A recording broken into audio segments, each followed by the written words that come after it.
જય ચેહરમાં આજે આપણે પહોંચી ગયા છીએ મરતોલી ગામે, જ્યાં આગળ ચેહર માતાનું વિશાળ મંદિર આવેલું છે.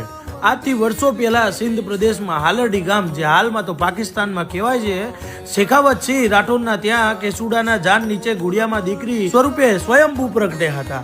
અને હા, ત્યારબાદ ત્યાંથી ચેહર માતા બનાસકાંઠા જિલ્લાના કાંકરેજ ગામે આવ્યા અને ત્યારબાદ ત્યાંથી ચેહર માતા પાટણ જિલ્લાના મરતોલી ગામે રબારી સમાજના ભાઈઓ બહેનોને પરચો આલ્યો હતો. વરકડી નીચે પુલનો દડો થઈ ગયા. જ્યારે લોકોએ પુલનો દડો હટાવ્યો ત્યારે કંકુના પગલા દેખાયા. એ હાલમાં પણ એ 900 વર્ષ જૂની વકડી અને પગલા જોવા મળે છે. માતાજીએ 1996માં માર્ચ 28, 29 એટલે કે રામનવમી અને દસમના દિવસે પરચો આલ્યો હતો.